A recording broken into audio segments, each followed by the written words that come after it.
सभी मित्रों को प्रणाम।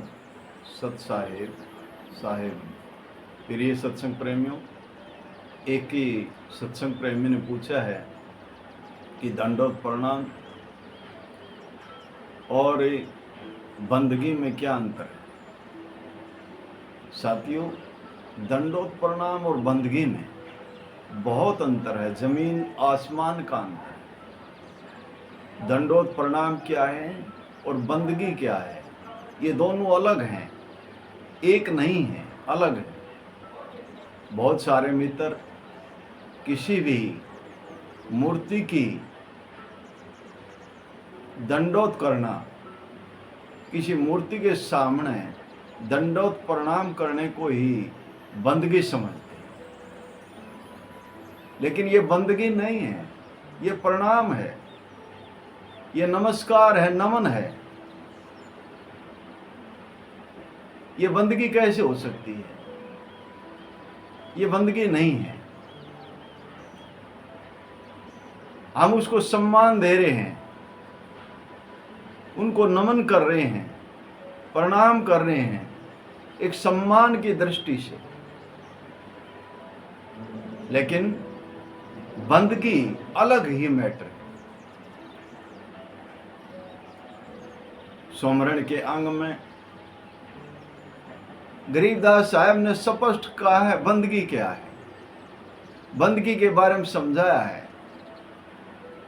गरीबदास साहब कहते हैं असल बंदगी ध्यान। तो गरीबदास साहब तो असल बंदगी किसको कहते हैं? ध्यान को बंदगी कहते हैं। ध्यान ही समाधान है, ध्यान को बंदगी कहते हैं। तो जो प्रेमी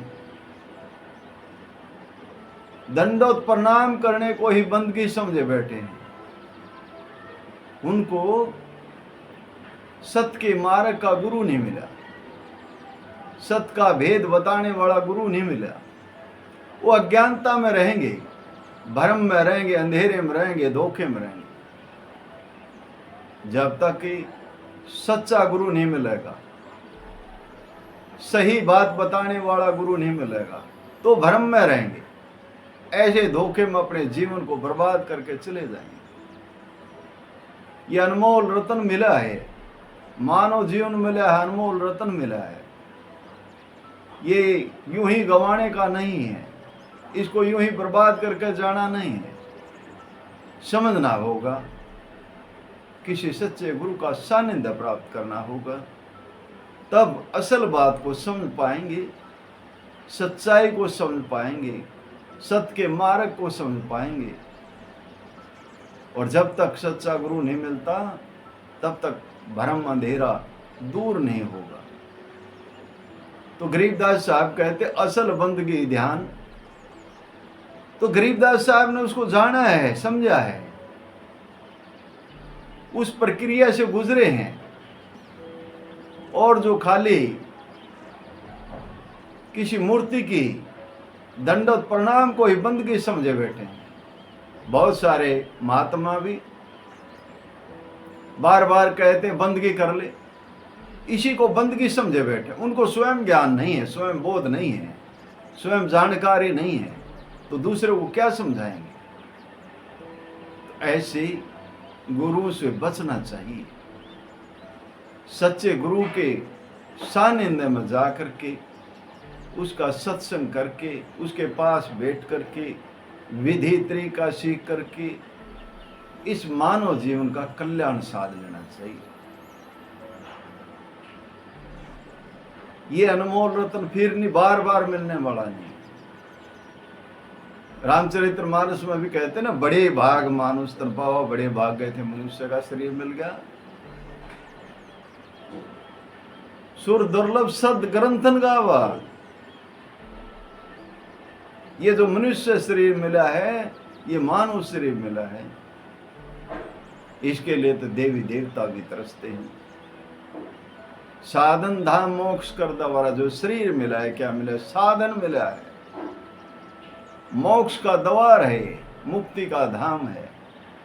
मोक्ष कर द्वारा पाइन जिन पर लोक सवारा, जिन्होंने इसको पा करके इसका सदुपयोग कर लिया, उसका वर्तमान सुधर गया और वर्तमान के साथ ही भविष्य सुधर गया।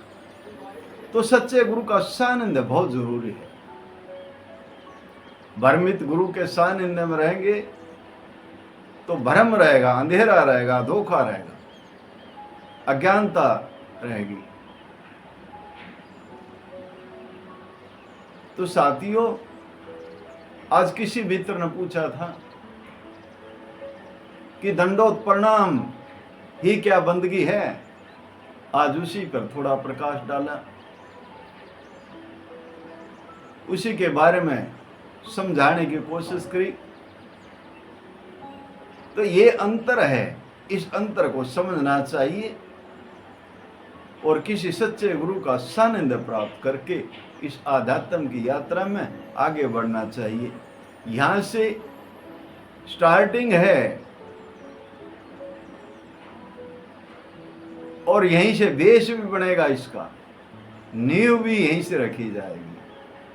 अगर सच्चा गुरु नहीं मिला, भेदी गुरु नहीं मिला, तो इसी दंडोत में ही उलझा करके रखेगा, क्योंकि स्वयं उलझा हुआ है, स्वयं बंधन में है।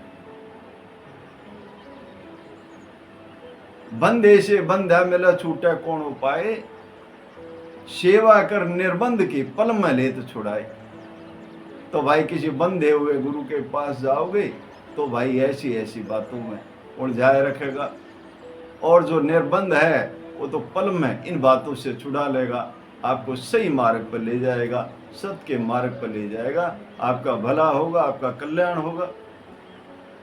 इन्हीं शब्दों के साथ वाणी को विराम देता हूँ। बोलो साधु सत साहिब, बोलो साधु सत साहिब।